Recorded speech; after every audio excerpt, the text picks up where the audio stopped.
So blouse போட்டு கொஞ்ச நேரத்திலே எனக்கு வந்து பிளவுஸ் வந்து மேலே தூக்க ஆரம்பிக்குது. இங்கெல்லாம் லூஸ் ஆகுதுன்ற ப்ராப்ளம் உங்களுக்கு வந்திருக்கா?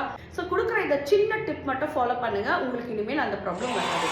ஃபர்ஸ்ட் நீங்க கவனிக்க வேண்டிய இந்த வேஸ்ட் பார்ட், இந்த வேஸ்ட் பார்ட்ல இந்த பட்டி ஆரம்பிச்சு முடிகிற இந்த போர்ஷன் வரைக்கும் உங்க பாடியோட கண்டிப்பா டைட்டா தான் இருக்கணும். அதாவது இது நல்லா இழுத்து போடுற அளவுக்கு உங்களுக்கு இந்த இடம் வரைக்கும் டைட்டா இருந்தாதான் பிளவுஸ் வந்து மேல தூக்காது. இது லூஸா இருந்தா என்ன ஆகும்னு பாத்தீங்கன்னா, இந்த லூஸ் வந்து இங்க லூஸ் கொடுக்கும்.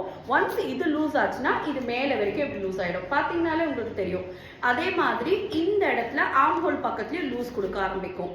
ஸோ இந்த பட்டி வர இந்த பீஸ் வரைக்கும் நம்ம பாடியோட எப்போ வந்து நல்லா டைட்டா பிடிச்சு கொடுக்குதோ உங்களுக்கு பஸ்டும் லூஸ் ஆகாது, ஷோல்டரும் லூஸ் ஆகாது, நெக்கும் உங்களுக்கு லூஸ் ஆகாது.